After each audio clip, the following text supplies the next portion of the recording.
Hello, everybody, and welcome to my channel.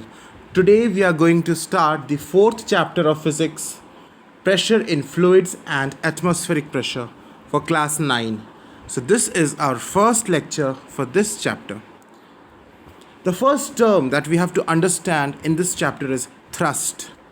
Now, make sure in your mind that thrust is nothing but force. Thrust क्या है? Force होता है. But which type of force? A normal or a perpendicular force is known as thrust. So thrust is nothing but a force, but not just any force. If the direction of the force on the surface is perpendicular, also known as normal, then we will call that this force as thrust. Okay, so thrust is not a new physical quantity, it is just force only. So what is the definition written in your book for thrust? It is written, thrust is the force acting normally on a surface. If this is the surface, a table or something, and on this a perpendicular force making an angle of 90 degree with the surface is acting, then this force is known as thrust. What will be the SI unit of thrust? Undoubtedly, it will be Newton. The SI unit of thrust is Newton. Why? Because this is force only. I hope no doubt is here. Okay, इसके बाद जो next topic जो तुम्हें पढ़ना है वो है pressure. Okay, one more thing. Obviously, thrust will be a vector quantity because force is a vector quantity. So thrust is also a vector quantity. And the CGS unit of thrust will be dyne because force का भी CGS unit dyne होता है. So ये सारे चीज़ तो already तुम लोग जानते हो. Now, next term that we have to look into is pressure. Pressure is denoted by the symbol P. And what is the definition of pressure? Pressure is actually thrust divided by area. That means the perpendicular force acting per unit area is defined as the pressure exerted on the surface. Therefore, if you look into the book, the definition of pressure says pressure is the thrust per unit area. You can also write perpendicular force acting per unit area is also defined as pressure. Now, what will be the SI unit of pressure? Obviously, if I see thrust का SI unit Newton और area का meter square. So, pressure का SI unit क्या हो जाएगा? Newton per meter square. Okay?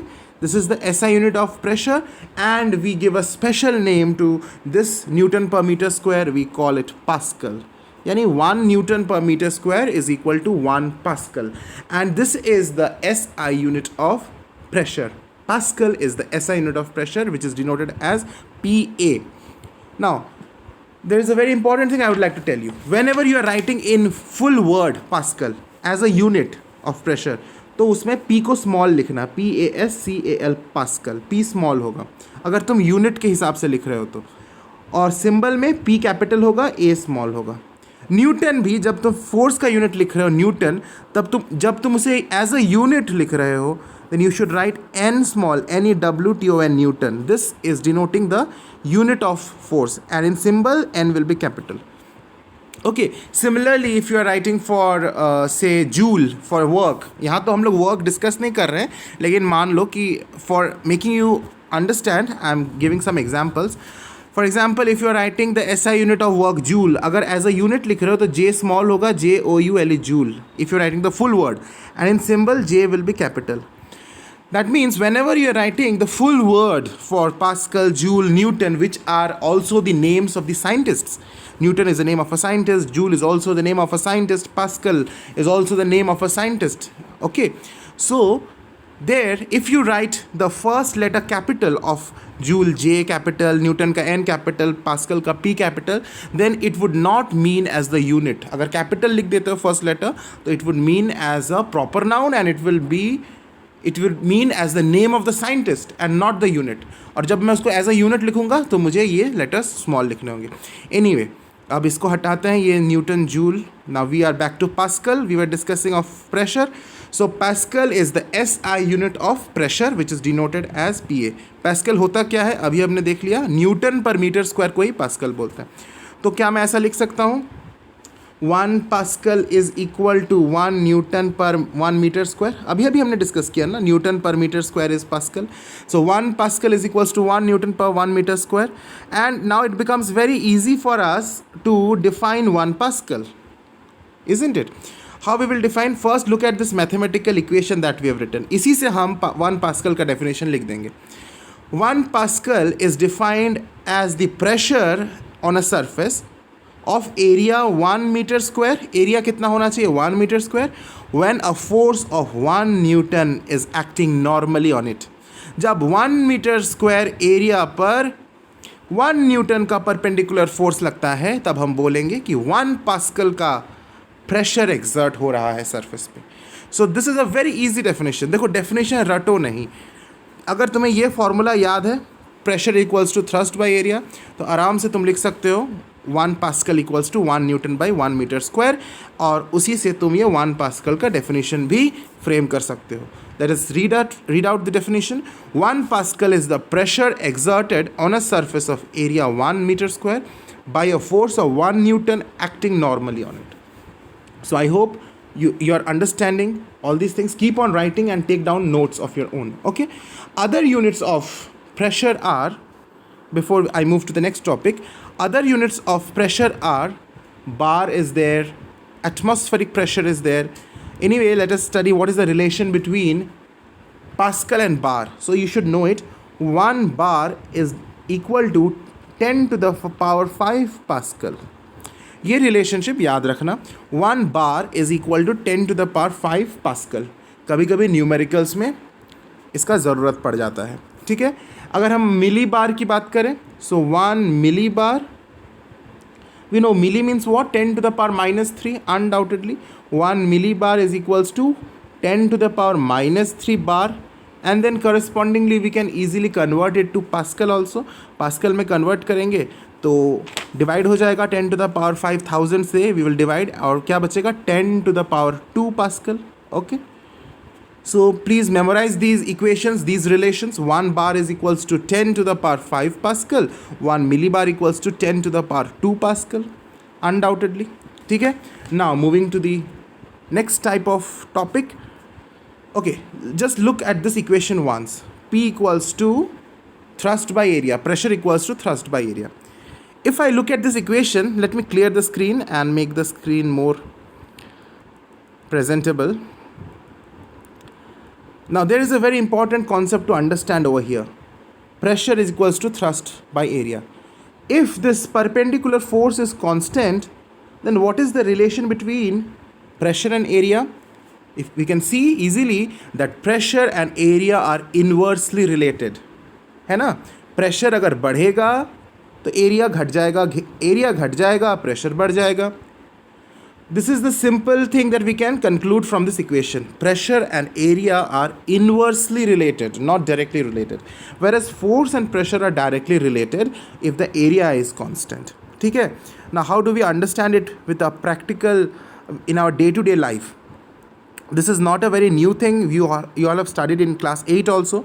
एक question आया था class 8 में, बहुत common रहता है. Why it is easier to cut a fruit with a sharp knife than a blunt one? Definitely ये question सभी लोगों ने सुना है, एग्जाम्स में भी आता है. Why it is easier to cut an apple with a sharp knife than with a blunt knife? धार वाला चाकू से एप्पल को काटना ईजी क्यों होता है ब्लंट नाइफ से as compare to blunt knife? तो धार वाले चाकू में area of contact with the fruit कम होता है कि ज़्यादा होता है? धार वाले चाकू में in a sharp knife the area of contact is much less than a blunt knife. तो area of contact in a sharp knife क्या हो गया? Less. As a result pressure generated will be more. Area कम हो गया तो pressure ज़्यादा हो गया. Pressure generated will be more. So what happens? The fruit cuts easily. The fruit can get cut easily with the same amount of force. So ये इस तरह का क्वेश्चंस आता है, तो ये रिलेशनशिप भी हमें दिमाग में रखनी चाहिए. ठीक है. तो जैसे एलिफेंट का जो लेग होता है वो इतना वाइडर क्यों होता है, इतना थिक क्यों होता है? हाथी का पाँव इतना चौड़ा क्यों होता है? So elephant is a very large animal, huge animal. उसका जो वेट है that is the perpendicular force acting on the ground. Yes और नो? उसका जो वेट है वही है perpendicular force which is acting on the ground.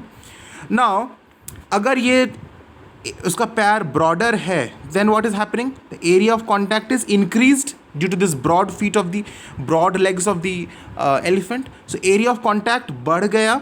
As a result pressure on the ground घट गया, because area and pressure are inversely related. So the pressure on the ground due to the weight of the elephant decreases because of the increase in area due to the broad legs of the elephant. So what happens, this prevents the elephant legs from sinking into the ground, okay, and the elephant can walk easily. So pressure on the ground decreases. एक और example very common, the bags that you carry in your school, जो bag को टांग कर तुम school जाते हो, you will see the straps of the bag are broader. broad straps होता है ना, जो पीठ पे टांगते हो बैग, तो उसका जो स्ट्रैप्स है, दो स्ट्रैप्स होता है, दोनों शोल्डर्स में, एक एक शोल्डर्स में डालते हो, दोज स्ट्रैप्स आर ब्रॉडर, चौड़ा होता है. क्यों चौड़ा होता है? एरिया ऑफ कॉन्टैक्ट बढ़ जाता है, as a result pressure on your shoulder घट जाता है. So to decrease the pressure on your shoulders, the area of contact is increased by making the straps broader. I hope you are understanding what I'm trying to say. So physics is over there. Everywhere there is physics. Okay? So I have explained this equation. You can see it. You can explain. You can have more of examples in this. Okay? And think in this way. Now the topic which we are going to study next is factors affecting pressure. किन factors पर pressure depend करता है? तो ये factors तो अभी हमने पढ़ा. Pressure is equals to force by area. Actually this is the normal or perpendicular force which is known as thrust by area. तो ये दोनों factors पे depend करता है. Pressure किस पे depend करता है? The perpendicular force पे depend करता है, जिस पे directly proportional होता है. More the perpendicular force, more is the pressure generated. And it also depends on the area of contact. More the area of contact, less is the pressure exerted. ठीक है, तो दो फैक्टर्स हैं, लिख लो. Factors effecting pressure, point number 1.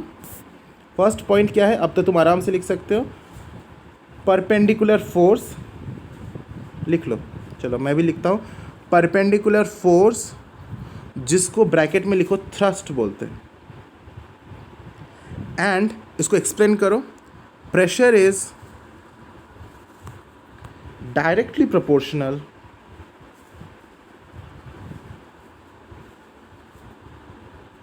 to the thrust applied. ठीक है, ये फर्स्ट पॉइंट हो गया. एंड सेकेंड पॉइंट क्या होगा? I hope you have written it. So shall I erase this? And what will be the second point? Second point होगा हमारा area of contact. So second point क्या होगा? Area of contact. इसको लिख लो, area of contact. Pressure is inversely proportional. Please keep on taking the notes. Pressure is inversely proportional to the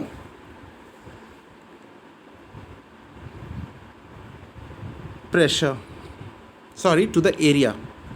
Pressure is inversely proportional to the area of contact. तो ये हमने अभी अभी समझ भी लिया कि कैसे ये काम करता है. चलो नेक्स्ट टॉपिक में जाते हैं. I hope you have written. Okay, now pressure in fluids, very important topic. हम तो ये जानते हैं कि सॉलिड्स प्रेशर एक्सर्ट करता ही है. जैसे एक टेबल है, इस पर तुमने एक बुक रख दिया, तो बुक का अपना वेट है. That weight is the perpendicular force which is acting downwards, और वेट लग रहा है एक पर्टिकुलर एरिया पर, तो प्रेशर जनरेट हो रहा है.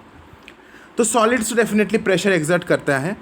फ्लूइड्स भी प्रेशर एक्सर्ट करता है. But do you know what do we mean by fluids? Fluids generally लोगों को लगता है कि ओनली लिक्विड्स आर फ्लूइड्स. बहुत सारे बच्चों से अगर मैं पूछ दूँ तो बोलेगा सर लिक्विड्स मतलब fluids. But only liquids are not fluids. Anything that flows is a fluid. That means gases also flow, isn't it? That means both liquids and gases, both are fluids. And both liquids and gases exert pressure. ठीक है, ये जानते हो तुम. अगर have you heard about the term atmospheric pressure? Yes, what is atmospheric pressure? The pressure exerted by our atmosphere, by the air column on our head. जो हवा का air column है, वो जो प्रेशर मुझे अप्लाई कर रहा है, एटमॉस्फेयर का एयर जो मेरे ऊपर प्रेशर अप्लाई कर रहा है, that is known as the atmospheric pressure. यानी air is a gas, therefore gases definitely exert pressure undoubtedly. तुम जब बैलून फुला रहे हो तो डेफिनेटली उसके अंदर एक एयर प्रेशर तुम डाल रहे हो and the balloon blows up. So gases exert pressure. Similarly liquids also exert pressure, and we will be studying about pressure in fluids, and especially we will be studying about pressure in liquids. Now the first thing that you should understand here, that a fluid contained in a vessel exerts pressure in all points and in all directions. Suppose एक vessel है, एक container है, यहाँ पे तुमने liquid भर के रख दिया है. Now here this liquid is actually exerting pressure on every point, at all points and in all directions. ऊपर नीचे दायां बाएं, anywhere. If I consider a particular molecule of water, it is exerting pressure at all directions and at all points. Okay, we will be discussing in detail about the properties of pressure in liquids. तो वो हम लोग बाद में discuss करेंगे. Laws of liquid pressure हम लोग detail में डिस्कस करेंगे. अभी जो एक इम्पॉर्टेंट डेरिवेशन हम करने वाले हैं उसके तरफ हम मूव करते हैं. Specially we are now going to study about the pressure exerted by a liquid column. तो एक डायग्राम मैं बना रहा हूँ, इस डायग्राम को देखो. Pressure exerted by a liquid column. तो मैं क्या कर रहा हूँ, एक कंटेनर बनाऊंगा. This diagram is there in your book also. ठीक है, यहाँ पे बनाते हैं pressure exerted by a liquid column. चलो इसको हेडिंग डाल दो कॉपी में. इसका एक फॉर्मूला हम लोग डिराइव करेंगे. Very very important formula, exam point of view से भी आता है कि derive the formula for, derive the equation for the pressure exerted by a liquid column. This is the topic. तो एक डायग्राम, एक इजी सा डायग्राम मैं बना रहा हूँ, तुम्हारे बुक में भी है. मेरा डायग्राम थोड़ा फ्री हैंड डायग्राम बना रहा हूँ तो थोड़ा सा गंदा बनेगा, लेकिन तुम लोग स्केल से बनाओ, रूलर का यूज़ करो. This is a container and suppose I have filled some liquid in it. ठीक है, now I am considering a particular liquid column. एक इमेजिनरी लिक्विड कॉलम को हम कंसिडर कर रहे हैं सरफेस से. तो मैंने एक इमेजिनरी सिलेंडर बना लिया है, और इस पर्टिकुलर इमेजिनरी जो सिलेंडर है, जो एक्चुअली क्या चीज़ से बना, पानी ही है, but this is an imaginary cylinder which is we are considering in this water. So we are calling this as a water column. समझ में आ रहा है वाटर कॉलम मतलब क्या? यहाँ एक्चुअली मैंने कोई सिलेंडर डाला नहीं है. This is an imaginary portion of the water, a 3D cylindrical portion of the water which we are observing. And यहाँ इसका जो ऊपर वाला सरफेस है that is with the level of the water. तो इसको मैं नाम दे देता हूँ SR is the top surface which is in the level of water, and the bottom surface is PQ. So this is a 3-dimensional cylindrical portion of the water that we have taken. Okay, we are considering, and the depth, or we can say height in this case, of this cylinder is H. ठीक है, तो मुझे क्या calculate करना है? मुझे pressure, heading को देखो, प्रेशर एक्सर्टेड कैलकुलेट करना है. Pressure exerted by this liquid column. तो किस सरफेस का प्रेशर मैं कैलकुलेट कर रहा हूँ? मैं PQ सरफेस पर कितना प्रेशर एक्सर्ट हो रहा है इस लिक्विड कॉलम के द्वारा, जो मैंने कंसिडर किया डायग्राम में, उसको मैं कैलकुलेट करूँगा. PQ सरफेस पर कितना ज़्यादा प्रेशर एक्सर्ट हो रहा है उसको मैं कैलकुलेट करूँगा. Okay, so what we are calculating, अब मैं लिख रहा हूँ. आई होप डायग्राम समझ में आ रहा है. And this is actually the liquid which we have kept. Liquid का जो डेंसिटी है वो हमने ले लिया, उसको रो से डिनोट कर रहे हैं. So now what we have to write, keep on writing. We are calculating the thrust exerted on the surface. कौन सा सरफेस का थ्रस्ट मैं निकाल रहा हूँ? On the surface PQ. मैंने अभी बताया PQ सरफेस पे जो थ्रस्ट है उसको मैं निकाल रहा हूँ. ठीक है, नाउ थ्रस्ट मतलब क्या होता है? थ्रस्ट मतलब फोर्स होता है. परपेंडिकुलर फोर्स को थ्रस्ट बोलते हैं, मैंने शुरू में ही बोल दिया था. और फोर्स यहाँ पे कौन सा फोर्स होगा? डेफिनेटली इस वाटर कॉलम, ये जो वाटर कॉलम है जिसको मैंने ब्लू से शेड किया, ये जो वाटर कॉलम है इसके द्वारा जो फोर्स लगाया जा रहा है PQ सरफेस पर, इसके द्वारा जो फोर्स लगाया जा रहा है, इसके वेट के वजह से जो फोर्स लगाया जा रहा है PQ सरफेस पे, that is the perpendicular force. Yes और no? Again I am repeating, PQ surface पर जो वाटर कॉलम है उसके ऊपर, ये जो ब्लू से जो मैंने शेड किया, ये वाटर कॉलम का जो वेट है, that weight is actually the perpendicular force, isn't it? So वही होगा थ्रस्ट. सो हमारा what is the thrust over here on PQ? It is actually nothing but the weight, because weight is also force, thrust is also force. It is actually the weight of liquid column. कौन सा liquid column? क्या नाम है liquid column का? PQRS. अगर हम liquid column पूरा नाम लें तो दिख रहा है PQRS. So weight of the liquid column PQRS undoubtedly. अब वेट का क्या फॉर्मूला होता है, पिछले लेक्चर में मैंने बताया था, weight is equals to M G. इसको रफ में लिखो यहाँ पे साइड में, इसको मत लिखना, समझने के लिए मैं लिखा रहा हूँ। Weight is equals to M G, सभी लोगों को पता है, क्योंकि force is equals to M A, हम लोगों ने पढ़ा था Newton second law of motion.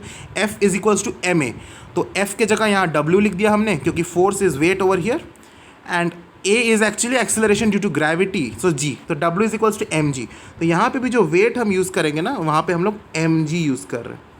ये m क्या है, m is the mass of the liquid column PQRS, m is the mass of the liquid column PQRS। ठीक है, तो इसको यहाँ पे लिख देते हैं स्टेटमेंट में, mass of liquid column PQRS, उसके साथ क्या मल्टीप्लाई कर रहे हैं हम, acceleration to gravity, m into G, this is actually the weight. ठीक है, अनडाउटेडली। इसके बाद एक और चीज़ समझते हैं, मास का क्या फॉर्मूला होता है in terms of density and volume, याद करो। We know that density is equals to, density को हम ये वाला सिंबल से डिनोट कर रहे हैं, रो से। ठीक है, दिस सिंबल जो मैंने अभी लिखा साइड में देखो, रो बोलते हैं, RH रो, ये किसके लिए यूज़ करते हैं, डेंसिटी के लिए। तो density equals to mass per unit volume, होता है कि नहीं होता है, थोड़ा ज़ोर से बोल दो हाँ सर होता है। Density equals to mass per unit volume होता है, तो मास को क्या लिखेंगे, mass is equals to density into volume, density multiplied by volume, होता है कि नहीं होता है, होगा। तो यहाँ पे जो मास ऑफ लिक्विड कॉलम है, यहाँ पे मैंने लिखा, उसके प्लेस में अब मैं क्या लिख दूंगा, डेंसिटी, डेंसिटी ऑफ लिक्विड, जो इस लिक्विड का जो डेंसिटी है, जिसको हम रो से डिनोट कर रहे हैं, मल्टीप्लाइड बाई वॉल्यूम। मैं थोड़ा सा, तुम लोग हैंडराइटिंग को अच्छे से लिखना, volume multiplied by volume of this liquid column PQRS, और उसके साथ फिर क्या मल्टीप्लाई हो जाएगा, यस, ये जी बचा हुआ है तो वो जी मल्टीप्लाई हो जाएगा। तो इक्वेशन को एक बार ध्यान से समझो, हमने क्या किया, हमने थ्रस्ट को एज अ वेट एक्सप्लेन किया। यहाँ पे मैं फिर से एक बार एक्सप्लेन कर देता हूँ। थ्रस्ट को मैंने एज अ वेट लिखा, वेट को मैं लिख सकता हूँ m इंटू जी, तो हमने यहाँ पे m इंटू जी लिखा। अब मास को मैं लिख सकता हूँ डेंसिटी इंटू वॉल्यूम, तो मैंने वही किया, डेंसिटी इंटू वॉल्यूम किया, और जी तो ऑलरेडी था तो जी। तो finally what we are getting till now, that thrust जो आया हमारा, thrust in PQRS, sorry, which surface we are looking, thrust in PQ, thrust in PQ is coming what, volume into density into acceleration due to gravity, यही ना आया previous वाले equation से, density into volume into acceleration due to gravity G. ठीक है, तो इसको मैंने लिख दिया V rho G, no doubt. Now what is the formula for volume of a cylinder, volume of a cylinder का क्या फॉर्मूला होता है, याद करो तो, volume of a cylinder pi R square H, होता है कि नहीं होता है, पाई आर स्क्वायर एच। अगर इस सिलेंडर का हाइट h है तो और रेडियस r है, तो वॉल्यूम ऑफ सिलेंडर का फॉर्मूला क्या होता है, पाई आर स्क्वायर एच। ठीक है, ये मैथ्स है। तो यहाँ पे भी तो हमारा जो वाटर कॉलम है उसका शेप क्या है, सिलेंड्रिकल है, तो यहाँ पे भी हम जो वॉल्यूम V है, इसमें कौन सा फॉर्मूला यूज़ करेंगे, पाई आर स्क्वायर एच। अब थोड़ा सा रुक जाते हैं और देखते हैं, ये जो पाई आर स्क्वायर है, पाई आर स्क्वायर किसका फॉर्मूला होता है, एरिया ऑफ क्रॉस सेक्शन, ये एरिया का फॉर्मूला होता है ना, ये एरिया ऑफ सर्कल। अगर हम इस सिलेंडर के दोनों ऊपर नीचे से देखें तो इसका क्रॉस सेक्शन कैसा है, सर्कुलर क्रॉस सेक्शन है, cross section of the cylinder is what, circular. तो ये जो सर्कल का जो एरिया है that is pi R square, और एरिया के साथ मैंने हाइट को मल्टीप्लाई कर दिया, area into height, that is actually the volume. Area into height that is pi R square into H is actually the volume of the cylinder. यानी volume की अब इस इक्वेशन में जो वॉल्यूम है वहाँ पे मैं लिख सकता हूँ एरिया इंटू हाइट, लिख सकता हूँ कि नहीं लिख सकता हूँ, वॉल्यूम के प्लेस में एरिया इंटू हाइट, यस और नो। सो मैंने क्या किया, इस वॉल्यूम के प्लेस में मैंने लिख दिया area of this cross section of water column into height h। उसके बाद ये रो है ऑलरेडी और ये g ऑलरेडी है, यहाँ तक समझ में आ गया हमने क्या किया।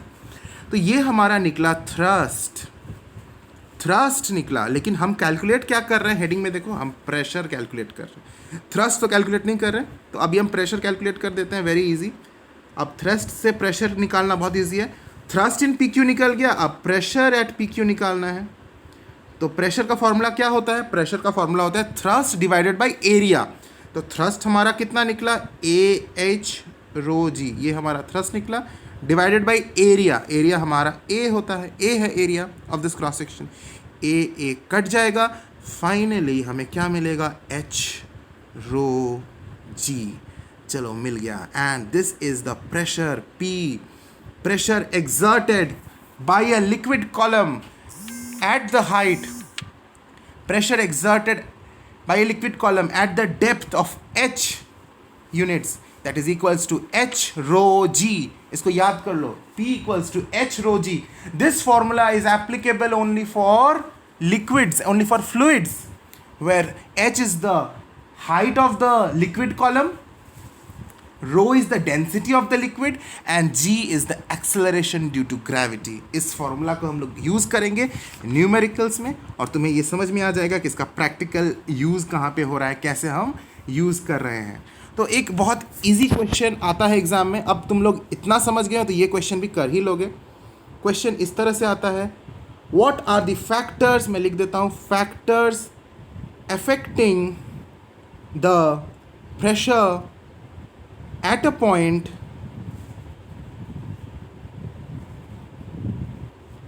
in a liquid। ये बहुत इंपॉर्टेंट क्वेश्चन है। Factors, what are the factors affecting the pressure at a point in a liquid. तो कौन कौन से फैक्टर्स हैं जिस पर pressure at a point in a liquid depend करता है? तो हमने अभी भी पढ़ा प्रेशर का equation for a liquid H rho G. ये तीन फैक्टर्स पे डिपेंड करता है, एच पे, रो पे, जी पे। ये रो क्या है? डेंसिटी है। मैं फिर से रिपीट करती हूँ। H is what? H is the depth of the point below the free surface. H क्या है? Depth of the point means height of the water column और लिक्विड कॉलम। इसको इन अदर वर्ड्स हम क्या बोल सकते हैं? Depth of the point below the free surface. What is the free surface over here?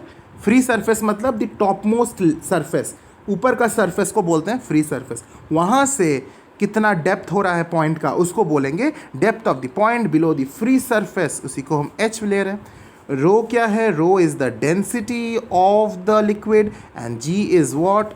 Everybody knows, acceleration due to gravity.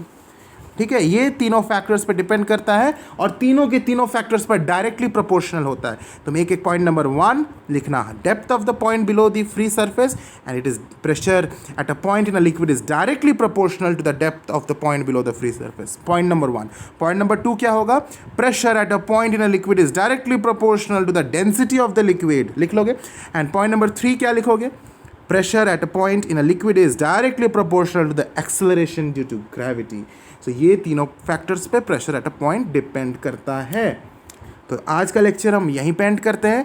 In my next lecture we will come with lecture number 2 for this chapter. Thank you for watching and give it a like if you have like the video. Thanks and share also.